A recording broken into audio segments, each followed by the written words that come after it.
আমেরিকার আশঙ্কাকে সত্যি প্রমাণিত করে রবিবার 14 এপ্রিলই ইসরায়েলের একাধিক এলাকার ড্রোন হামলা চালিয়েছে ইরান। আর এই ঘটনায় পশ্চিম এশিয়ার পরিস্থিতি নতুন করে অস্থির হয়ে ওঠার তড়িঘড়ি বিবৃতি দিল ভারতের বিদেশ মন্ত্রক।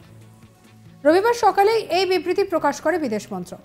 বিবৃতিতে দাবি করা হয়েছে, পশ্চিম এশিয়ার পরিস্থিতিতে ভারত উদ্বিগ্ন। অবিলম্বে ওই এলাকার শান্তির দাবি জানিয়েছে নয়াদিল্লি। রবিবার সকালে ভারতীয় বিদেশ মন্ত্রকের তরফে জারি হওয়া বিবৃতিতে জানানো হয়েছে, ইরান এবং ইসরায়েলের শত্রুতায় পশ্চিম এশিয়ায় যুদ্ধ পরিস্থিতির অবনতিতে আমরা গভীরভাবে উদ্বিগ্ন। ওই এলাকার শান্তি বিঘ্নিত করছে এই আক্রমণ। আমরা অবিলম্বে হামলা থামিয়ে শান্তি স্থাপনের দাবি জানাচ্ছি। হিংসার পথ থেকে সরে এসে আমাদের কূটনীতির পথে হাঁটতে হবে। বিদেশ মন্ত্রক আরও জানিয়েছে যে ওই এলাকার পরিস্থিতির দিকে নজর রাখা হয়েছে। ওই দেশে বসবাসকারী প্রবাসী নাগরিকদের সুরক্ষার বিষয়টি সুনিশ্চিত করা প্রয়োজন। ইতিমধ্যেই ভারতীয় দূতাবাস ও এলাকার প্রবাসী ভারতীয়দের সঙ্গে যোগাযোগ রেখেছে। এ বিষয়ে নিজের এক্স হ্যান্ডেলে পোস্ট করেছেন বিদেশমন্ত্রী এস জয়শঙ্কর। তিনি লিখেছেন, ইউকের বিদেশ সচিব লর্ড ক্যামেরনের সঙ্গে পশ্চিম এশিয়ায় উদ্ভূত পরিস্থিতি নিয়ে কথা হয়েছে। আমাদের দু দেশের দ্বিপাক্ষিক চুক্তি নিয়েও কথা হয়েছে। এদিকে ইসরায়েলের ডিফেন্স সোর্স সূত্রে খবর, রবিবার অন্তত 200 ড্রোন ইসরায়েলের দিকে ছুটেছে ইরান। আর এদিকে ইসরায়েলের ক্ষেপণাস্ত্র হামলার উদ্দেশ্যে ওই ড্রোনগুলি ছোড়া হয়েছে।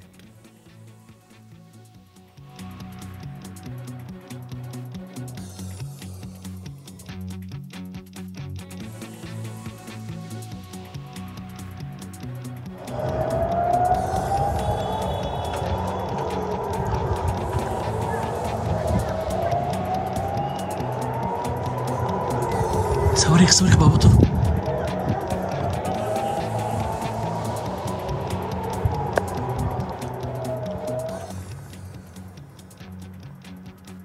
ড্রোন হামলার জেরে জেরুজালেমে সাইরেনের শব্দ শোনা গিয়েছে। ইতিমধ্যে এই হামলার মোকাবিলায় আমেরিকা, ব্রিটেন, ফ্রান্স সহ একাধিক দেশকে পাশে পেয়েছে ইসরায়েল। জো বাইডেনের সঙ্গে ফোনে কথা হয়েছে ইসরায়েলের প্রধানমন্ত্রী বেঞ্জামিন নেতানিয়াহু। ইরানি ড্রোনগুলি আকাশপথে গুলি করে নামানো হচ্ছে। জানা গিয়েছে, ইসরায়েলে হামলা করেই থেমে থাকেনি ইরান। তেহরানের পক্ষে হুঁশিয়ারি দেওয়া হয়েছে, যে সমস্ত দেশ ইসরায়েলকে সাহায্য করবে তাদের উপরও ইরান হামলা চালাবে। প্রসঙ্গত, আগেই এই ইসরায়েলে ইরানি হামলার আশঙ্কায় দেশের নাগরিকদের আপাতত ইসরায়েল ও ইরানে না যাওয়ার পরামর্শ দেওয়া হয়েছে ভারতীয় বিদেশ মন্ত্রকের তরফে। আবার এখানেই শেষ নয়, ইরান এবং ইসরায়েলে বসবাসকারী ভারতীয় নাগরিকদের অবিলম্বে ভারতীয় দূতাবাসের সঙ্গে যোগাযোগ করতেও বলা হয়েছে। শুক্রবার ভারতীয় বিদেশ মন্ত্রকের তরফে বিবৃতি জারি করে ভারতীয় নাগরিকদের ইরান এবং ইসরায়েলে না যাওয়ার পরামর্শ দেওয়া হয়েছে। একই সঙ্গে ইরান এবং ইসরায়েলে বসবাসকারী ভারতীয় নাগরিকদের সংশ্লিষ্ট দেশের ভারতীয় দূতাবাসগুলিতে যোগাযোগ করে নিজেদের নাম নথিভুক্ত করানোর পরামর্শ দেওয়া হয়েছে। নিজেদের নিরাপত্তা নিশ্চিত করার জন্যই নাকি এই পরামর্শ দেওয়া হয়েছে। ভারতের বিদেশ মন্ত্রক সূত্রে খবর, বিদেশের মাটিতে ভারতীয় নাগরিকদের নিরাপত্তার ব্যাপারে উদ্বিগ্ন কেন্দ্রের নরেন্দ্র মোদী সরকার। আর তাই ইরান ইসরায়েলকে আক্রমণ করতে পারে এই খবর পাওয়ার পর দ্রুত বিবৃতি জারি করা হয়েছে ভারতীয় বিদেশ মন্ত্রকের তরফে। কিন্তু কেন এভাবে ইসরায়েলের উপরে হামলা চালানোর ব্যাপারে উদ্যোগী হলো ইরান? জানা গিয়েছে, ইসরায়েলের সঙ্গে ফিলিস্তিনি জঙ্গিদের যুদ্ধ শুরুর পর থেকেই ইসরায়েলের সঙ্গে ইরানের দূরত্ব তৈরি হয়। প্রকাশ্যে অবশ্য ইসরায়েলের বিরুদ্ধে যুদ্ধ ঘোষণা করেনি ইরান, কিন্তু সম্প্রতি সিরিয়ার রাজধানী দামাস্কাসে অবস্থিত ইরানি দূতাবাসে হামলা চালানোর অভিযোগ উঠেছিল ইসরায়েলের সামরিক বাহিনীর বিরুদ্ধে। আর ওই ক্ষেপণাস্ত্র হামলায় মৃত্যু হয় 7 জনের, যাদের মধ্যে ছিলেন ইরানের সামরিক বাহিনীর 2 জন জেনারেল। আর এরপর ইসরায়েলের বিরুদ্ধে সরাসরি হামলা চালানোর হুঁশিয়ারি দিয়েছিল তেহরান।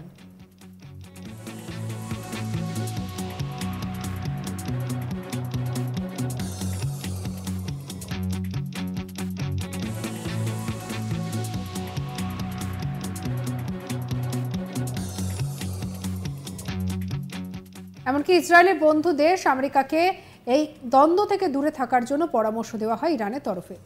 সূত্রের খবর, শুক্রবার ওয়াল স্ট্রিট জার্নালের তরফে আমেরিকার এক উচ্চপদস্থ গোয়েন্দাকে জানানো হয়, ইসরায়েলের ওপর হামলা চালাতে পারে ইরান।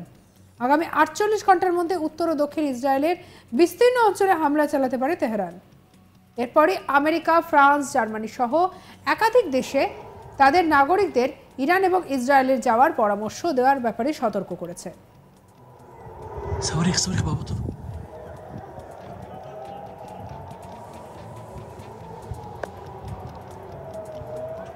আর এবারে একই পদক্ষেপ করলো ভারতীয়রাও। ভারতের পক্ষ থেকে ইতিমধ্যে বলা হয়েছে যে যারা ইতিমধ্যেই প্রবাসে রয়েছেন তাদেরকে অনেক বেশি করে সতর্ক থাকতে। জয়শঙ্করের পক্ষ থেকে বলা হয়েছে যে ইউকের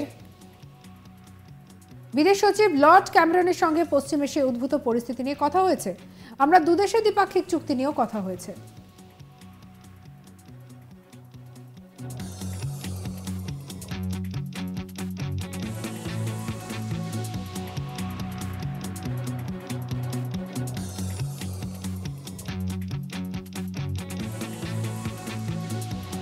আর এদিকে আমেরিকার আশঙ্কাকে সত্যি প্রমাণ করে রবিবার 14 এপ্রিলই ইসরায়েলের একাধিক এলাকায় ড্রোন হামলা চালিয়েছে ইরান।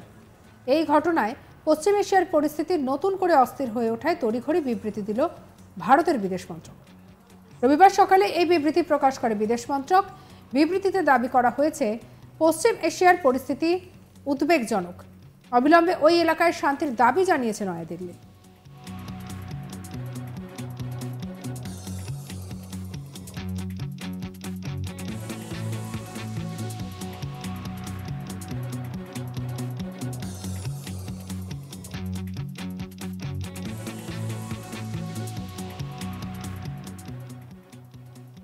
রবিবার সকালে ভারতীয় বিদেশ মন্ত্রকের তরফে জারি হওয়া বিবৃতিতে জানানো হয়েছে, ইরান এবং ইসরায়েলের শত্রুতায় পশ্চিম এশিয়ার যুদ্ধ পরিস্থিতির অবনতিতে আমরা গভীরভাবে উদ্বিগ্ন।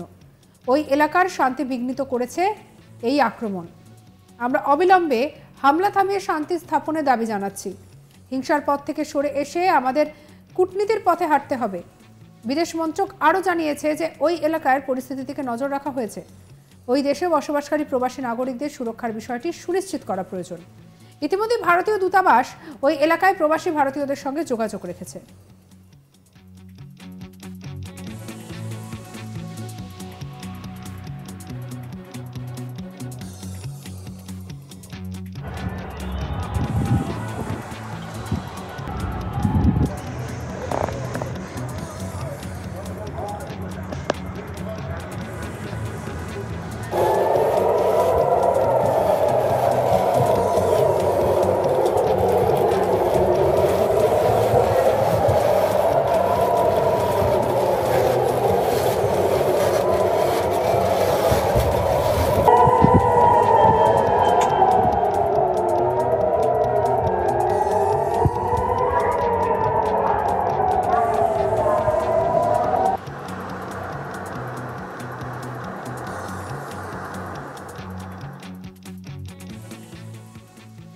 সঙ্গে রাখুন আজ তক বাংলাকে সাবস্ক্রাইব করে নিন।